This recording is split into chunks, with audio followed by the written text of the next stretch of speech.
नमस्कार, DD news पर आप देखना शुरू कर चुका है हमारा खास प्रोग्राम। इस वक्त मैं हूं लाल चंद्र सिंह। आमतौर पर आप 3 बजे से 4 बजे तक इस वक्त देखते हैं। आज 4 से 5 देखेंगे क्योंकि आज आर्थिक सर्वेक्षण की रिपोर्ट आई थी, तो उसको लेकर के हम एक स्पेशल प्रोग्राम कर रहे थे और अब 1 घंटे तक हम इस वक्त प्रोग्राम देखेंगे जिसमें कुछ ऐसी खबरें देखेंगे जिन पर चर्चा जरूरी है।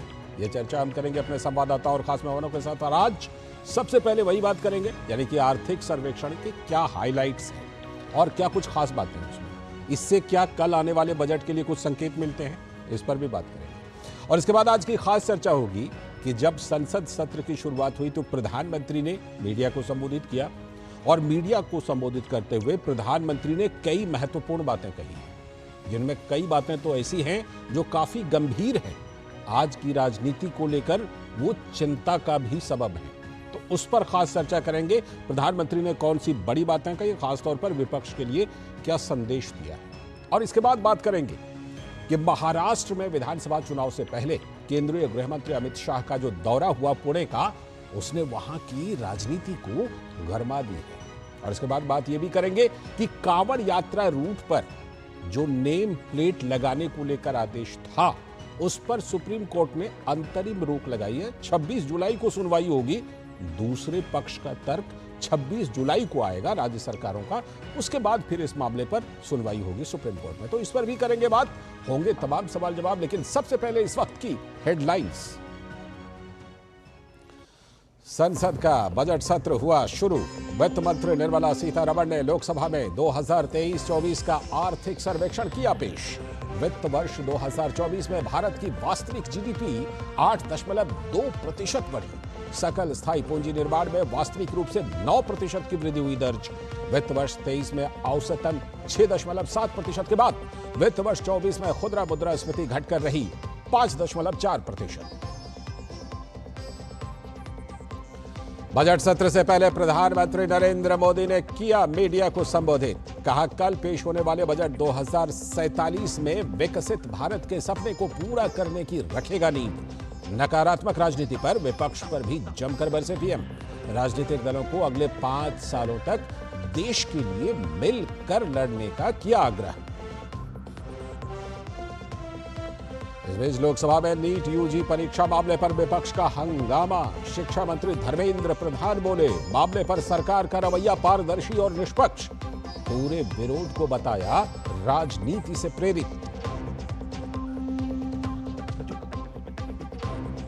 कांवड़ यात्रा के दौरान दुकानों पर नेम प्लेट लगाने के उत्तर प्रदेश, उत्तराखंड और मध्य प्रदेश सरकार के आदेश पर सुप्रीम कोर्ट ने लगाई अंतरिम रोक। साथ ही यूपी, उत्तराखंड और मध्य प्रदेश को नोटिस किया जारी।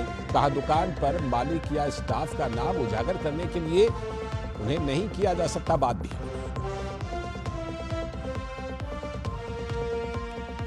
नीट यूजी पेपर दोबारा कराने की मांग पर सुप्रीम कोर्ट में सुनवाई।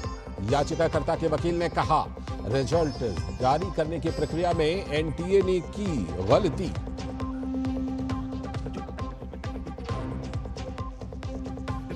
भोजशाला मामले में मध्य प्रदेश हाईकोर्ट की इंदौर खंडपीठ ने सभी पक्षकारों को सुनने के बाद सुनवाई आगे बढ़ाई। उच्च न्यायालय ने कहा, सुप्रीम कोर्ट में है मामला लंबित, 30 तारीख को हो सकती है अगली सुनवाई।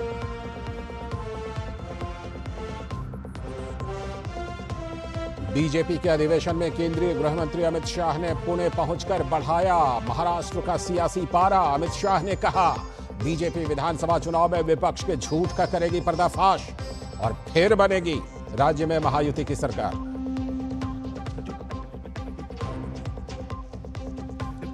और सावन का पहला सोमवार आज। देश भर के मंदिरों में उमड़ी शिव भक्तों की भीड़। कांवड़ यात्रा को लेकर व्यवस्था चाक चौबंद।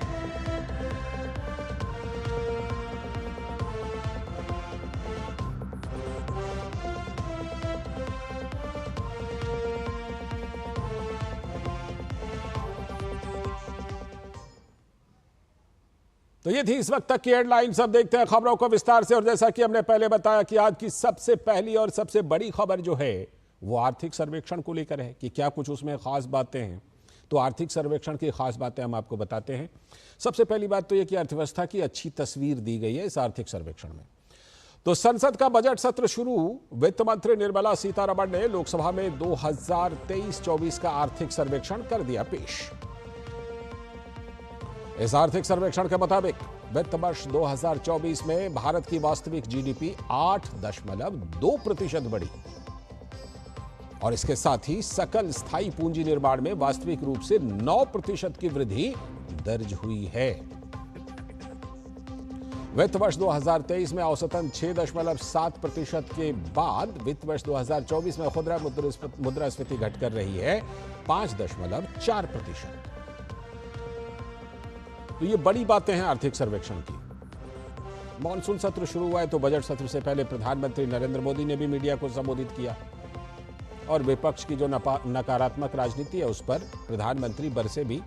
इस पर हम आगे खास चर्चा करेंगे ही आज।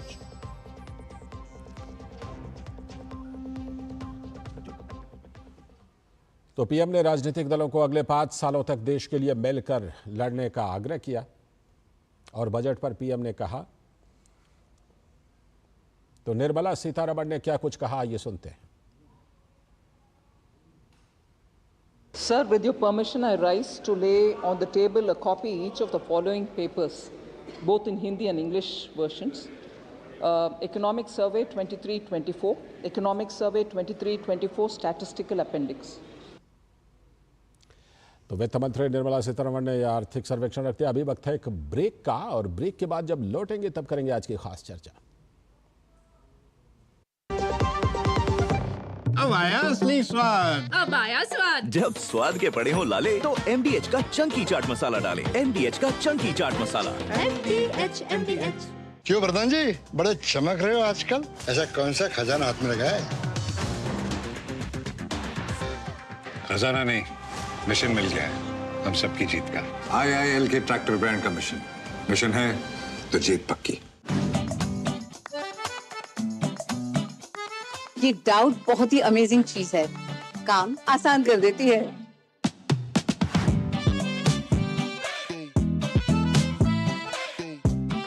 अब जिस पे भी डाउट है वो तो ऑटोमेटिकली आउट है। लेकिन मुथूट फाइनेंस से गोल्ड लोन लेते हुए कोई डाउट नहीं है, क्योंकि यहाँ है पूरी ट्रांसपेरेंसी, 100% भरोसा और सुरक्षा। तभी तो मुथूट फाइनेंस है भरोसा इंडिया का। मुथूट फाइनेंस, इंडिया का number 1 most trusted financial services brand. तो गोल्ड लोन लेने के लिए कॉल करें 1-800-313-1212। स्वागत है ब्रेक के बाद। डीडी न्यूज पर आप देख रहे हैं इस वक्त और अब हम करेंगे आज की खास चर्चा। जैसा कि हमने आपको बताया कि मानसून सत्र की शुरुआत हुई तो प्रधानमंत्री ने मीडिया से बात की और कई बड़ी बातें कही हैं। तो आज की खास चर्चा ये करेंगे कि सदन की कार्रवाई में ये बाधा की सियासत क्यों। संसद के मानसून सत्र की शुरुआत से ही यह आसार दिखने लगा कि आक्रामक विपक्ष की भूमिका के लिए कई दलों में होड़ मच गई है। हम ज्यादा आक्रामक कि तुम ज्यादा आक्रामक, होड़ मच गई है। तो पीएम मोदी ने सकारात्मक बहस के लिए दलों से अपील करते हुए कहा कि लोकतंत्र की गौरव यात्रा को उत्कृष्ट बनाइए। पीएम ने कहा कि पिछले सत्र में विपक्ष द्वारा लोकतंत्र का गला घोंटा गया। 2.5 घंटे तक पीएम की आवाज को दबा दिया गया था। याद ही होगा, संसद देश के लिए है, ना कि किसी दल के लिए। प्रधानमंत्री ने यह साफ तौर पर कहा। पीएम ने कहा यह अत्यंत गर्व का विषय है कि करीब 60 साल के बाद कोई सरकार तीसरी बार वापस आए और तीसरी पारी का पहला बजट रखे। कल बजट रखा जाना है, लेकिन आक्रामक विपक्ष सदन के अंदर और बाहर सरकार के सामने चुनौतियां पेश कर अपनी सियासत को बढ़त दिलाने में लगा हुआ है। इसमें होड़ भी है आपस में। संविधान की रक्षा का दावा करने वाली टीएमसी ने अब बांग्लादेश के शरणार्थियों को शरण देने का ऐलान कर दिया है। शहीदी दिवस कार्यक्रम जो वहां कोलकाता में आयोजित हुई, उसमें ममता ने कहा मौजूदा हालात में अगर कोई बांग्लादेशी शरणार्थी हमारे दरवाजे पर दस्तक देगा तो हम तो उसे जरूर शरण दे देंगे। जबकि देखिए ये राज्य सरकार के हाथ में नहीं है, फिर भी ममता बनर्जी कह रही है हिंसा प्रभावित लोग मजबूर होकर पश्चिम बंगाल आएंगे तो उन्हें रहने दिया जाएगा और उन्हें जगह दी जाएगी। विडंबना है। बीजेपी नेता रविशंकर प्रसाद ने कहा ममता बनर्जी की हिपोक्रेसी उजागर हुई। क्यों? शहीदी दिवस उसी मुद्दे पर थी। ममता ने सीए के तहत हिंदू सिख जैन को शरण देने से इनकार कर दिया था। सीए वाले मामले में याद होगा आपको। लेकिन दूसरे संप्रदाय के लोगों का स्वागत कर रही हैं, ऐसा रविशंकर प्रसाद का आरोप है। रविशंकर प्रसाद ने कहा कि ये तो संविधान के विरुद्ध है, नागरिकता देने का अधिकार तो केंद्र को है। लेकिन सीएम ममता इस तरह की सीधी घोषणा करके भारत की एकता अखंडता को तोड़ना चाहती है। ममता बनर्जी ने अब शरणार्थियों को शरण देने के मामले में यूएन का प्रस्ताव का जिक्र कर दिया, लेकिन उनको शायद ये पता ही नहीं कि भारत ने उस 1951 वाले रिफ्यूजी कन्वेंशन पर तो दस्तखत किया ही नहीं था, तो उसका हवाला क्यों दे रही है वो? तो जानकार मानते हैं कि संविधान पॉकेट में रखने की चीज नहीं है या माथे पर लेकर घूमने की चीज नहीं, इसे पढ़ना भी पड़ता है और पालन करना पड़ता है। शरणार्थी का मामला विदेश विभाग का मुद्दा है, जानना चाहिए सबको, लेकिन कार्यवाही ममता बनर्जी कर रही है। देखिए, भारत में शरणार्थियों को लेकर अपने कानून हैं, जिसके तहत बाहर के लोगों को शरण देने का प्रावधान है और सरकार विदेश मंत्रालय देती है, लेकिन राज्यों के पास तो ऐसा अधिकार नहीं है। यह तो संविधान सम्मत बात है, लेकिन वोट की सियासत में फंसे दल संविधान लोकतंत्र की बात तो करते हैं बड़ी बड़ी, लेकिन देश को बनाना रिपब्लिक बनाने में कोई कसर नहीं छोड़ते। यानी उनके लिए बस ना बाता ना खाता ना बही, जो वो कहें बस वही सही। तो प्रधानमंत्री ने मीडिया को संबोधित करते हुए क्या कुछ संसद में कहा, आइए जरा सुनते हैं पहले उनको। पार्लियामेंट के नए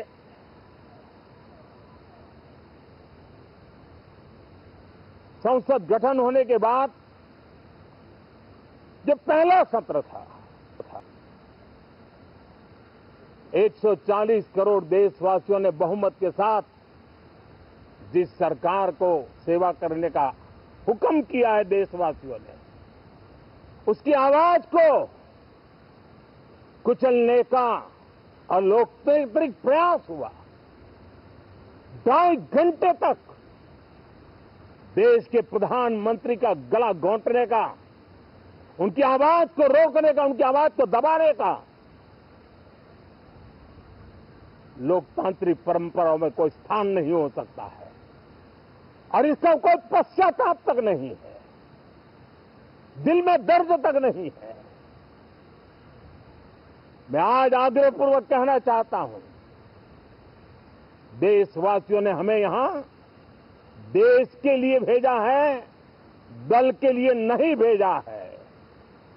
ये सदन दल के लिए नहीं, ये सदन देश के लिए है। ये सदन संसदों तक की सीमा तक नहीं है, 140 करोड़ देशवासियों की एक विराट सीमा के लिए है। और इस अवसर पर मीडिया से बात करते हुए प्रधानमंत्री ने और आगे क्या कुछ कहा, ये सुनते हैं। हमारे सभी माननीय सांसद पूरी तैयारी के साथ चर्चा को समृद्ध करेंगे। कितने ही विरुद्ध विचार होंगे, विरुद्ध विचार बुरे नहीं होते हैं, नकारात्मक विचार बुरे होते हैं। जहां सोचने की सीमाएं समाप्त हो जाती है, देश को नकारात्मकता की जरूरत नहीं है। देश को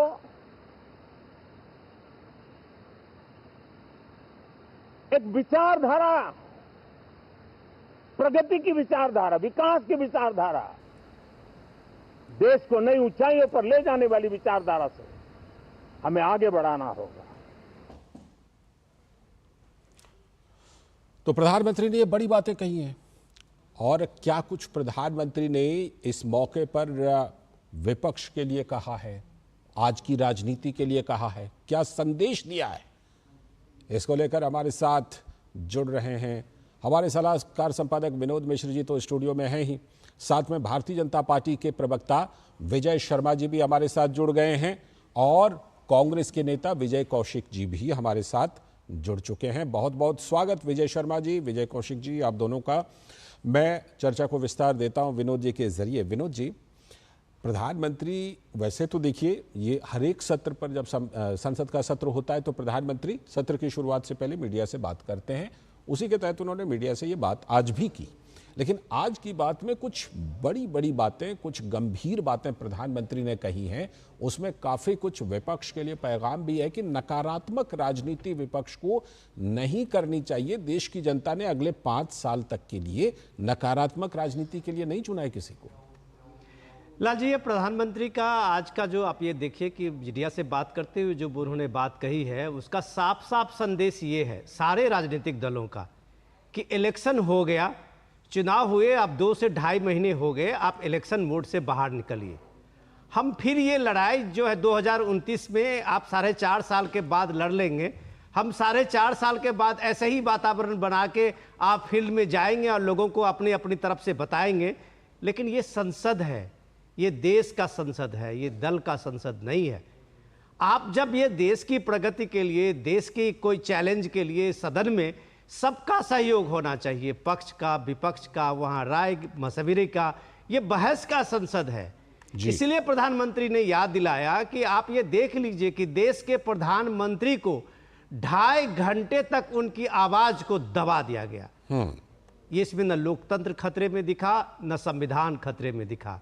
अपोजिशन के लीडर राहुल गांधी लगातार बोले और अपनी बात रखे, सरकार पे जितनी आरोप लगाना था उन्होंने लगाया। लेकिन जैसे ही प्राइम मिनिस्टर का, पिछले सदन में आपने देखा होगा सत्र में, जैसे ही प्राइम मिनिस्टर के बोलने का आया समय, तो उसके बाद लगातार विपक्ष की ओर से, खास करके कांग्रेस की ओर से, खुद सदन में विपक्ष के नेता होके राहुल गांधी उस बात को उकसा रहे थे।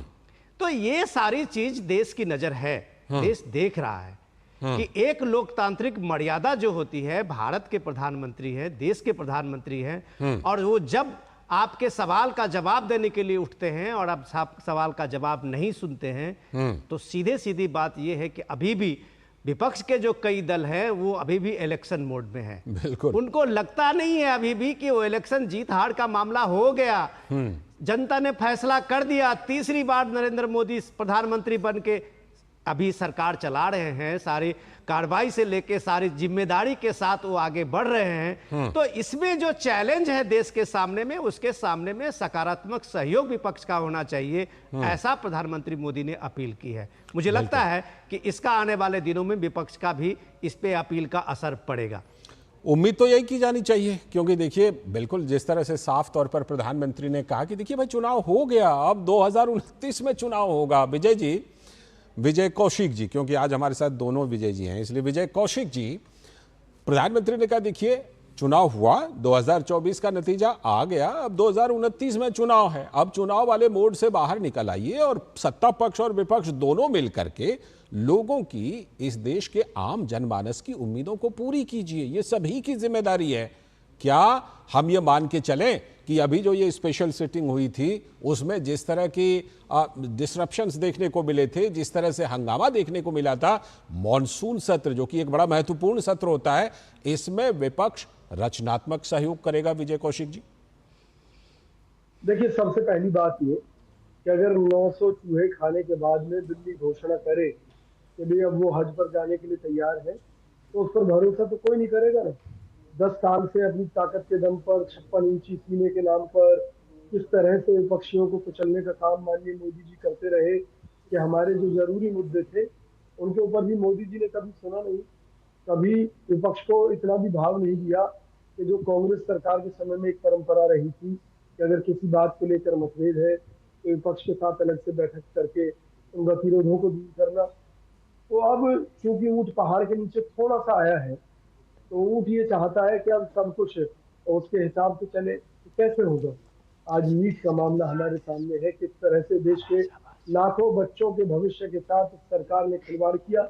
इसी तरह की अनेकों परीक्षाएं हैं। पीयूटी के रिजल्ट के बारे में तो आज तक सरकार ये नहीं बता पाई कि कब ये डिक्लेयर करने जा रहे हैं। कितने बच्चों के भविष्य के साथ ये खिलवाड़ कर रहे हैं। तो आज नीट वाले मामले पर हो तो गई बात, शिक्षा मंत्री और राहुल गांधी दोनों के बीच बात हो गई आज संसद के अंदर ही।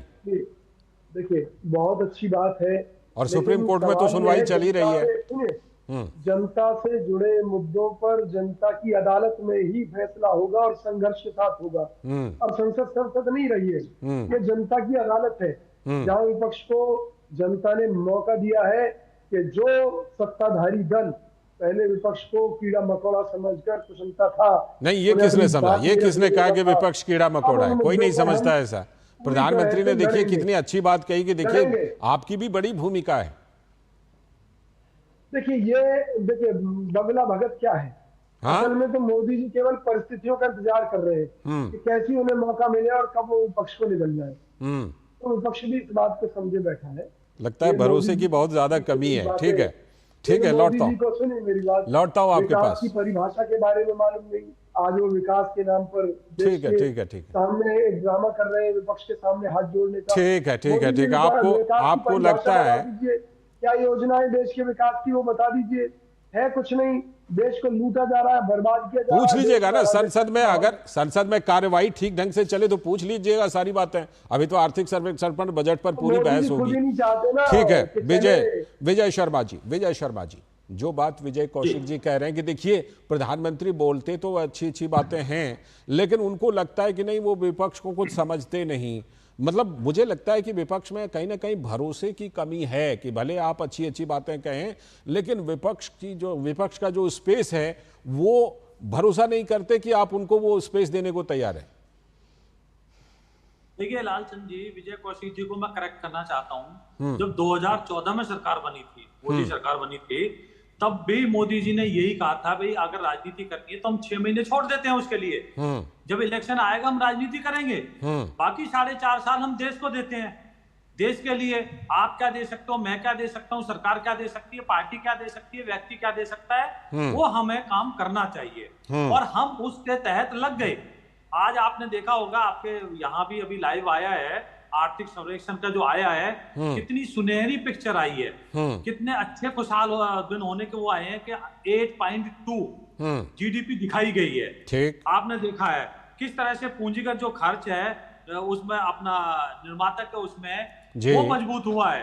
तो अपना जो स्टेट और सेंटर का है उसमें 30% जो पूंजीगत जो खर्चा होता है उसमें 30% की बढ़ोतरी हो गई है। ठीक है, ये सब तो डेटा हम दिखा चुके हैं। हाँ जी।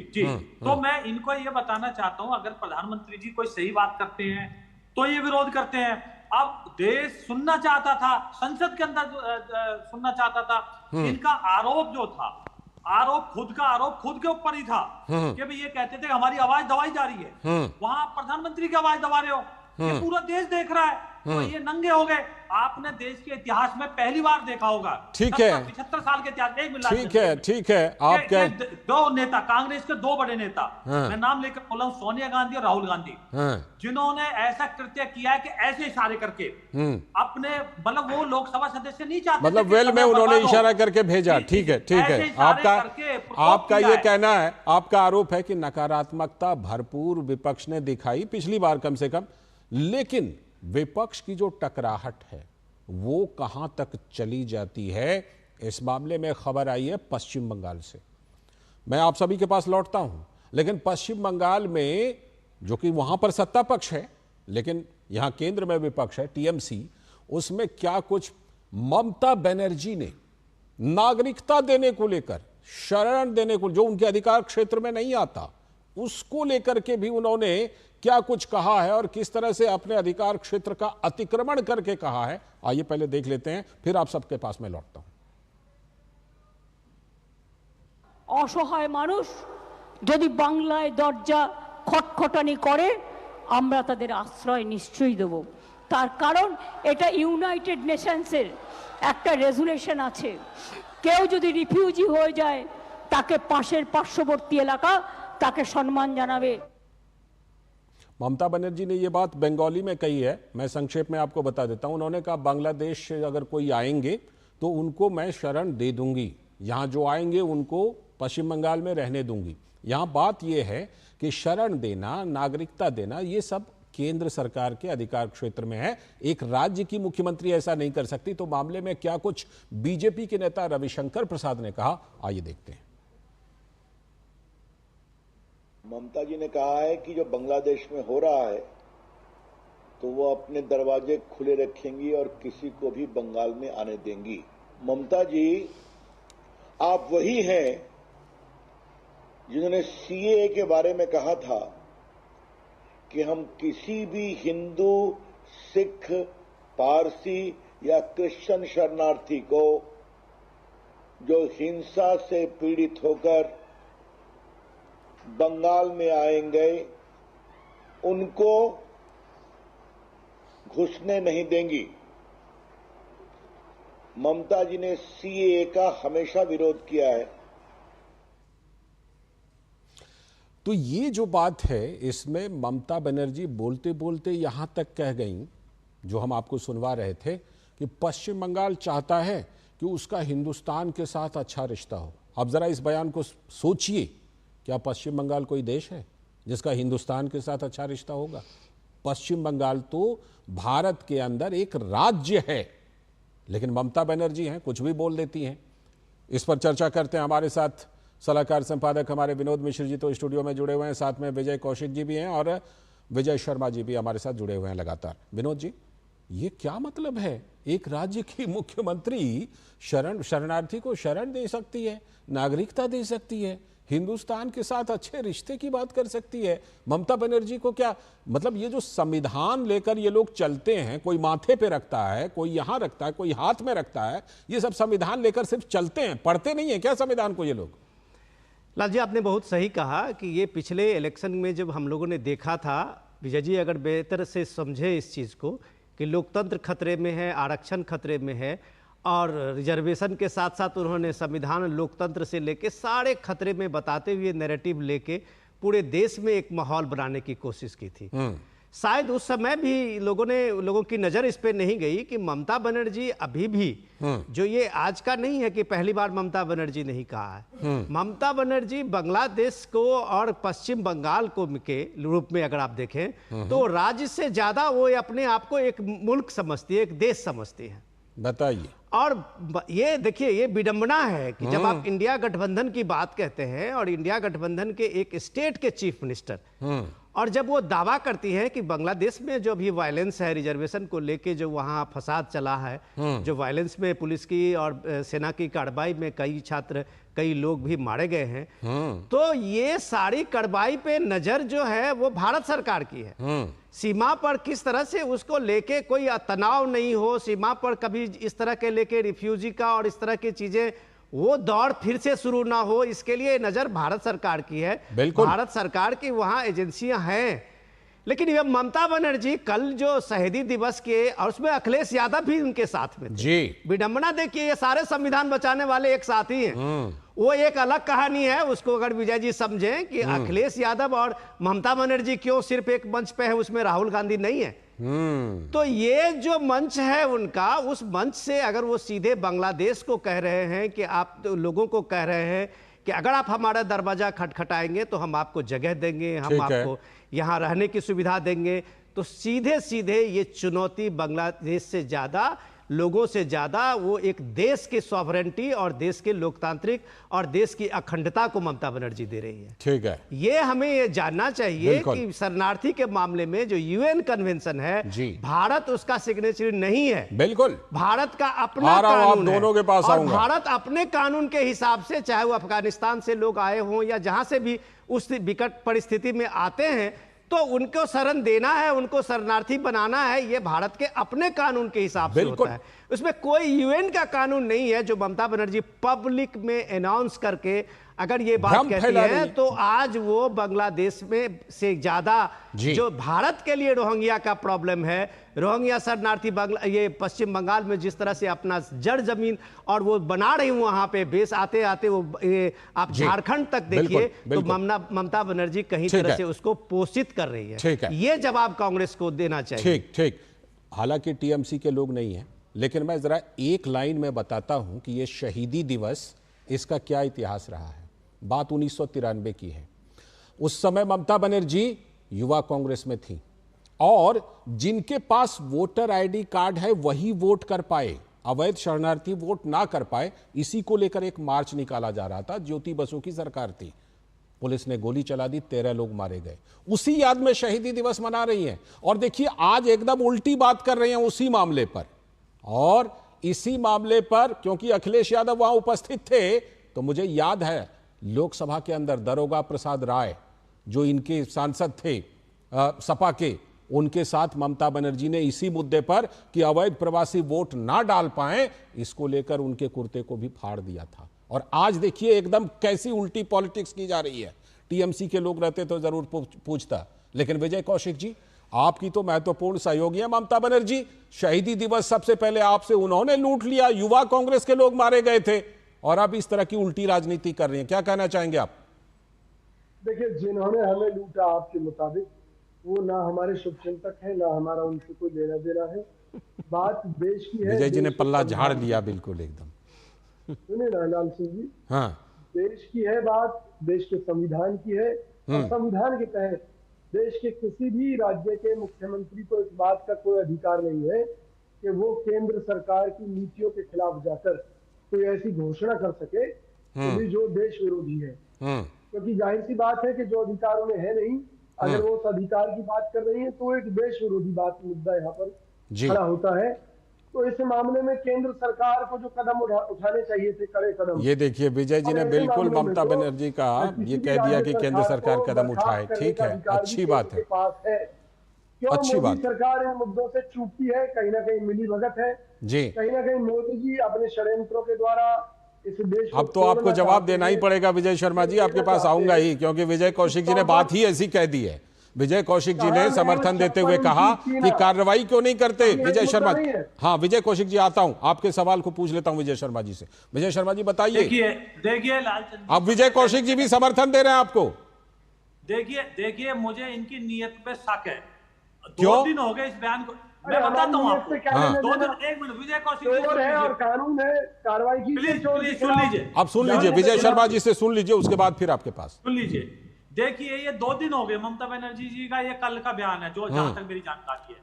आज तक मैं आपके चैनल के माध्यम से विजय कौशिक जी से अपील करता हूं कि आप अपने नेता से निंदा करवाइए। एक भी वक्तव्य आया क्या कांग्रेस पार्टी का? आप हमारे से कहते हो कार्रवाई कीजिए, आप भी विपक्ष में बैठे हो।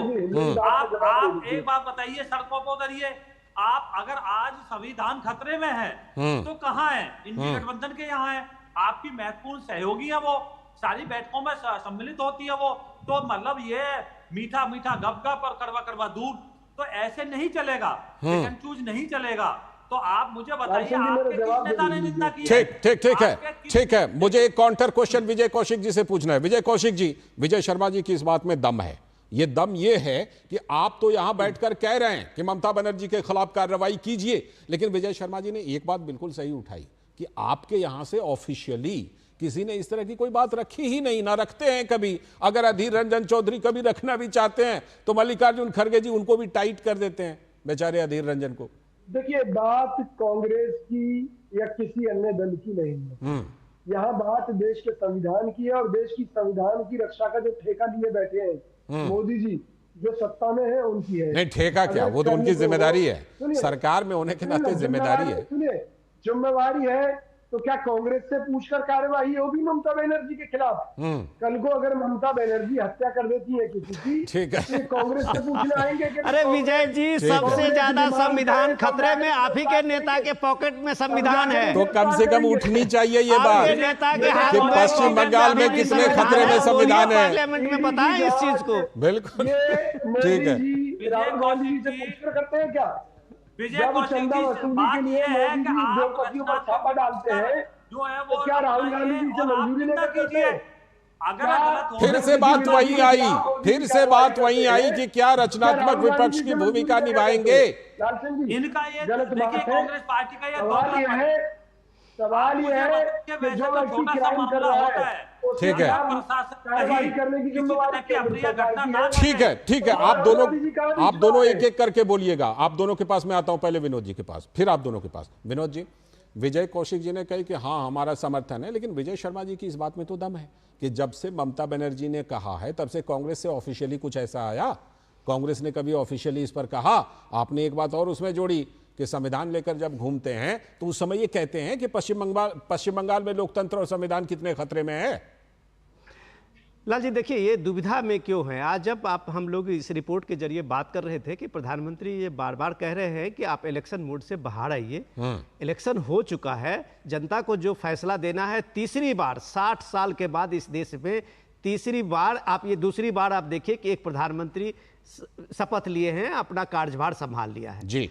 अब आपको जो रचनात्मक सहयोग करना है वो आप देखिए कि इतिहास तो लोगों ने बदला है, इतिहास तो लोगों ने कायम किया है, ये कोई बीजेपी ने नहीं की है।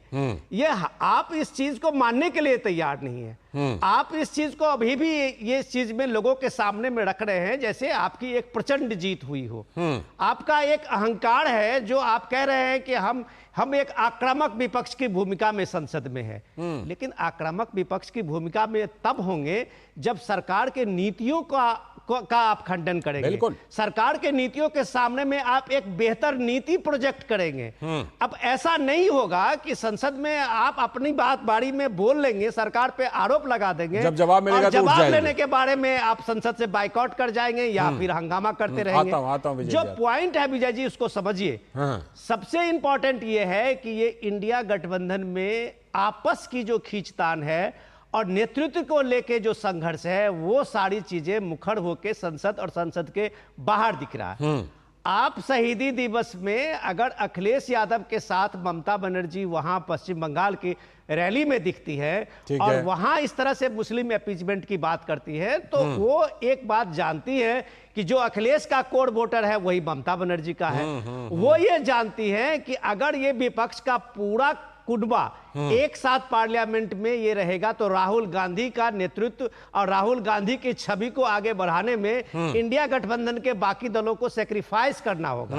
ये एक चेतावनी कांग्रेस के लिए है। वो एक अलग मंच बन रहा है विजय जी, इसको चेतिए। इस चेतावनी को समझ रहे हैं विजय कौशिक जी? चेतावनी को समझिए कि ये सिर्फ पॉकेट में संविधान रखने से बात नहीं बनती है, सच को सच और झूठ को झूठ कहना पड़ता है। आज विपक्ष की भी और राहुल गांधी को एक विपक्ष के नेता के रूप में यह भूमिका है कि सदन में इस बात की चर्चा करें कि ममता बनर्जी ऐसे कैसे कह सकती है कोई स्टेट के चीफ मिनिस्टर किसी शरणार्थी के मामले में अपना इस तरह के बयान कैसे दे सकते हैं। बिल्कुल, इस चुनौती को समझिए, इस चुनौती को समझिए। और चुनौती सिर्फ कोलकाता से नहीं बल्कि चुनौती तो हाल में मुंबई में भी देखने को मिली थी जब ये सारे दल गैर कांग्रेसी विपक्षी दल एक साथ बैठे थे। विजय कौशिक जी देखिए लालचंद जी, मुद्दा केवल यही है कि जिस तरह एक चोर है, डाकू है, उसको पकड़ने का अधिकार पुलिस के पास है और पुलिस उसमें ये कहे कि भी राहुल गांधी जी लिख कर देंगे कि इन्हें गिरफ्तार करो, तब गिरफ्तार किया जाएगा। तो मोदी जी आपको कुर्सी पर बैठने की जरूरत क्या है? आप हम ये इतना साधारण नहीं है विजय कौशिक जी। ये मामला इतना साधारण इसलिए नहीं है क्योंकि आप संविधान का हवाला देते हैं। ये मामला इतना साधारण इसलिए नहीं है क्योंकि आप संविधान को माथे पर लेकर घूमते हैं, इसलिए ये इतना साधारण नहीं है। नौटंकी कर रहे हैं, आपसे पूछा जाएगा। रक्षा की जिम्मेवारी उनकी है और विजय शर्मा जी आ रहा संविधान की धज्जियां उड़ाई जा रही है। तो मोदी जी राहुल गांधी जी के आगे क्यों गिड़गिड़ा रहे हैं कि भी आप बोलिए? नहीं गिड़गिड़ा नहीं, आपसे आपकी बात कह रहे हैं कि भाई आपकी भी तो कुछ जिम्मेदारी बनती है कि नहीं बनती है?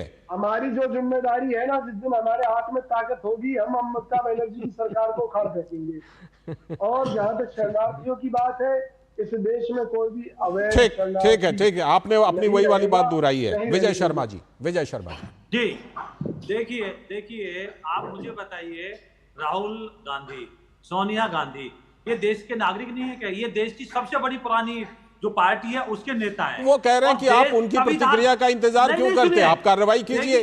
नहीं देखिए, आप मुझे बताइए, संविधान वहां खतरे में है, एक आदमी संविधान को हाथ में लेने का काम कर रहा है और आप एक प्रतिक्रिया, छोटी सी निंदा भी नहीं करते हो। इसका मतलब आपकी सह है वहां, क्या आप इशारा करते हैं करिए, आप देश का अध्यादेश फाड़ देते हो। तो इस तरह से देखिए, डरना और ना डरना आप छोड़िए, डिबेट को डिरेल नहीं करते। बिल्कुल पॉइंट पर रहिए। वेस्ट बंगाल के अंदर वो कानून हाथ में लेने का काम करती हैं, संविधान की धज्जियां उड़ाने का काम करती हैं, कहती हैं आइए, मुस्लिम तुष्टीकरण की पराकाष्ठा करती हैं कि आइए आप बसिए, और आपके मुंह में दही जम जाती है और आप सीए देखिए तो मैं ये कहता हूं, चर्चा की दो बातें करता हूं।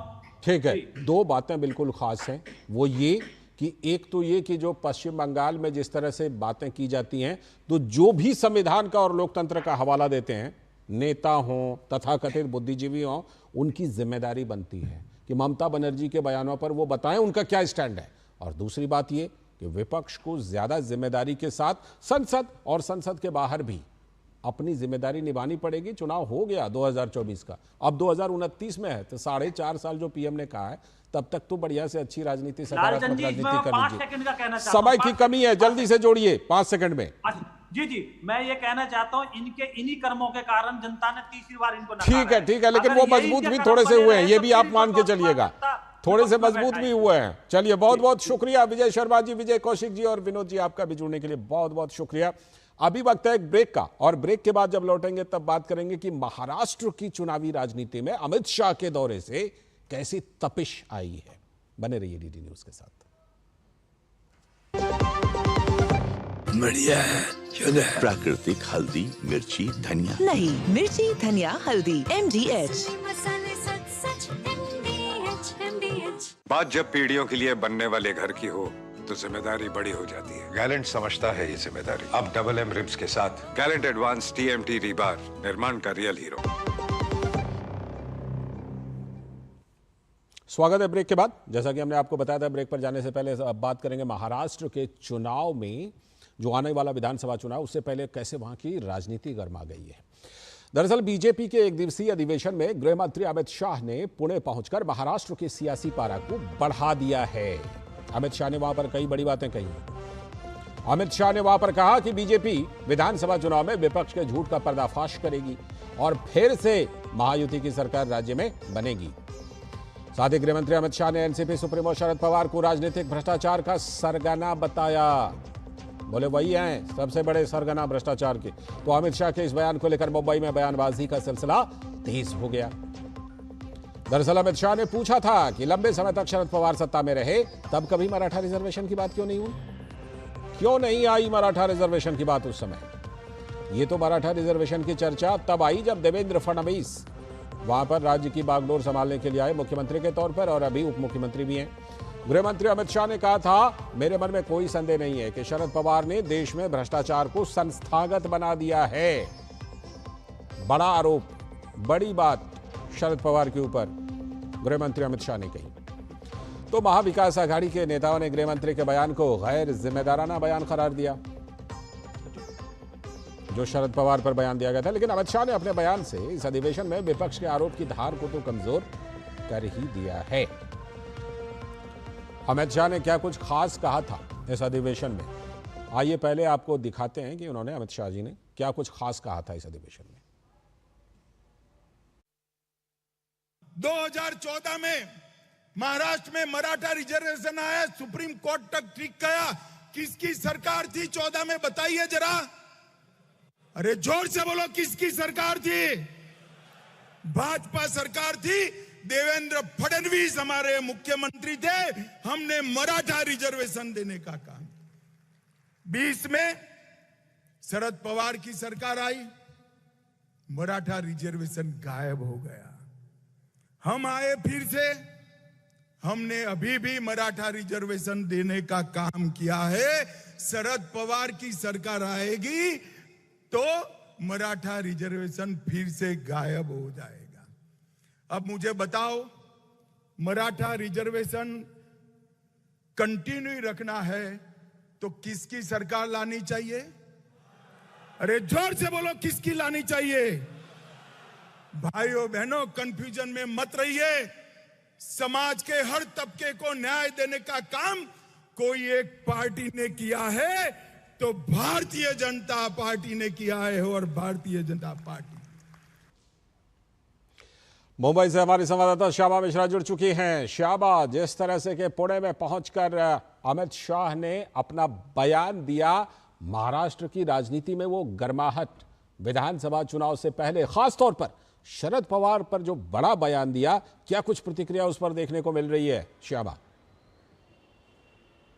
देखिए लालचंद्र जी, हम जब बात कर रहे हैं कि महाराष्ट्र के जो चुनाव आने वाले हैं अक्टूबर नवंबर के दौरान में, उसका ब्यूगल एक तरीके से बजा दिया है अमित शाह ने। और इसकी अगर हम चर्चा करें तो कुछ समय पहले ही शरद पवार, जो एनसीपी-एसपी के सुप्रीमो हैं, उन्होंने कहा था कि बहुत आसानी से जो 288 मेंबर असेंबली है वो जीत सकते हैं। तो ये देखने वाली बात होगी कि वो किस तरीके से रणनीति क्या अपनाते हैं, जिस पर अमित शाह ने भी एक तरीके से तंज कसा है कि अगर हम करप्शन की बात करें तो सब इंस्टीट्यूशनलाइज जो किया है वो शरद पवार ने किया है और काफ़ी सारी बातें रखी। इस पर अगर हम सबसे पहले शरद पवार की बेटी की बात कर लें, सुप्रिया सुले, उनकी अगर हम बात करें तो उन्होंने जाहिर सी बात है इस चीज़ को नकारा है और साथ ही कहा है कि ये तो भाजपा सरकार ही थी जिन्होंने शरद पवार को पद्म विभूषण का पुरस्कार दिया था और आज अमित शाह ये कह रहे हैं। अशोक चौहान की अगर हम बात कर लें जो महायुति के सरकार में है, बीजेपी के साथ में है, वो कह रहे हैं कि जब अमित शाह ये बात कह रहे हैं तो इसमें जाहिर सी बात है सच्चाई है। तो ऐसे ही करके कई सारे जो सेक्शंस हैं, दोनों की बात कर लीजिए, ऑपोजिशन की भी और साथ ही रूलिंग की भी, दोनों तरफ से ही ये जो एक तरीके से फ्रेश आर्ग्यूमेंट की रिएक्शन है वो हमें देखने के लिए मिली है, क्योंकि अब ये बातें ज़्यादा गहमाएंगी ही, क्योंकि महाराष्ट्र में चुनाव लंबित है और जिस तरीके से हम धीरे धीरे उसके पास जा रहे हैं, हालांकि अभी तक चुनाव आयोग ने, महाराष्ट्र के चुनाव आयोग ने ये तारीख, डेट्स अनाउंस नहीं किए हैं, लेकिन तैयारी सब जगह से पूरी तरीके से शुरू है यहाँ पर महाराष्ट्र में। शाबाश, जिस तरह से कि अमित शाह का ये दौरा हुआ बीजेपी के अधिवेशन में, उन्होंने कहीं ना कहीं जो बीजेपी के नेता हैं, कार्यकर्ता हैं, उनको एक तरह से और ज़्यादा रिचार्ज करने का काम किया।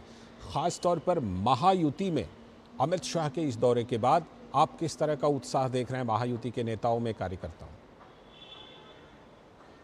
देखिए, कोई भी बड़ा नेता जब आता है और अपने कार्यकर्ताओं को संबोधित करता है तो एक तरीके से नई ऊर्जा का सृजन होता है और जितने भी वहाँ पर कार्यकर्ता मौजूद थे वो काफ़ी खुश थे कि इस बात से कि चुनाव के बहुत पहले ही केंद्रीय मंत्री आके उन्हें संबोधित करते हैं। उम्मीद उनको ये भी है कि आने वाले समय में वो फिर आएंगे, फिर उनसे बातचीत होगी, जो उनकी मांगे हैं वो भी सुनेंगे, जो उनकी कठिनाइयाँ हैं वो भी सुनेंगे और एक तरीके से पूरी तरीके से वो लग जाएंगे एक युद्ध में कि पूरी तरीके से MVA जो महायुति है उन्हें जिताने में, क्योंकि हम जानते हैं यहाँ पर क्योंकि महाराष्ट्र में जो चुनाव है वो भी सिमिलर पैटर्न पर ही होगा, जहाँ पर बीजेपी, शिवसेना, एकनाथ शिंदे की और NCP अजित पवार की, ये साथ में ही आकर लड़ेंगे। और वहीं अगर हम महाविकास आघाड़ी की बात कर ले तो वहाँ पर भी कांग्रेस, शिवसेना जो उद्धव ठाकरे के हैं और साथ ही जो NCP शरद पवार के हैं, वो गुट एक तरीके साथ में लड़ेगी। लेकिन बीच में अब ये देखना होगा कौन सी पार्टी के लोग कहाँ दल बदलते हैं, क्योंकि ऐसे समय में काफ़ी ज़्यादा आप देखेंगे कि हाल ही में अभी हमने देखा कि कुछ लोगों ने अजित पवार की पार्टी से वापस से शरद पवार की पार्टी ज्वाइन की हुई है। तो ये सारी बातें बहुत महत्वपूर्ण होगी।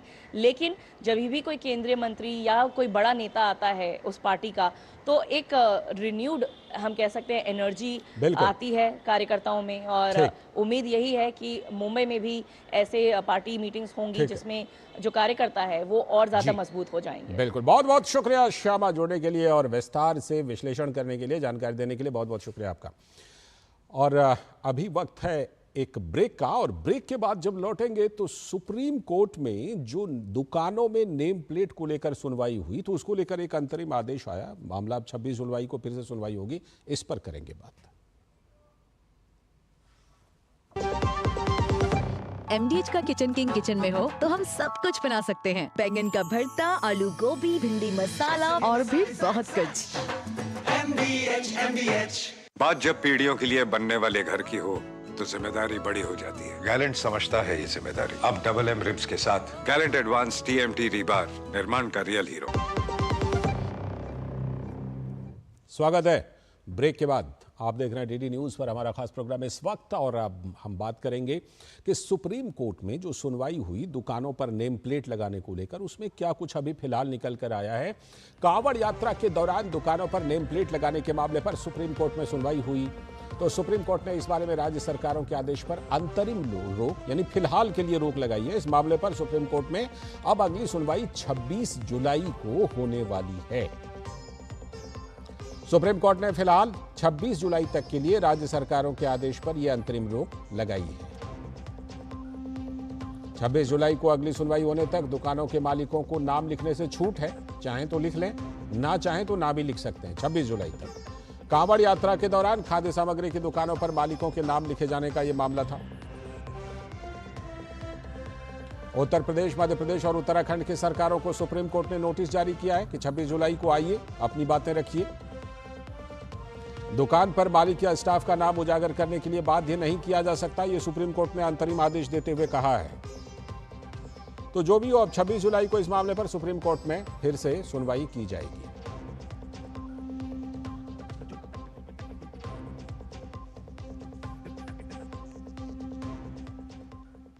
तो ये मामला इन दिनों काफी चर्चा में है। तो मेरठ से जो नए नए सांसद हैं अरुण गोविल, भारतीय जनता पार्टी के सांसद, उन्होंने क्या कुछ कहा, सुनते हैं।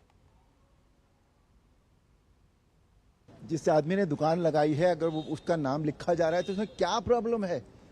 पता तो होना चाहिए लोगों को कि किसकी दुकान है। और ये लोगों का सोचना अपना, उनका अपना डिसीजन है कि उन्हें कहाँ खाना खाना है या कहाँ सामान लेना है या कहाँ क्या करना।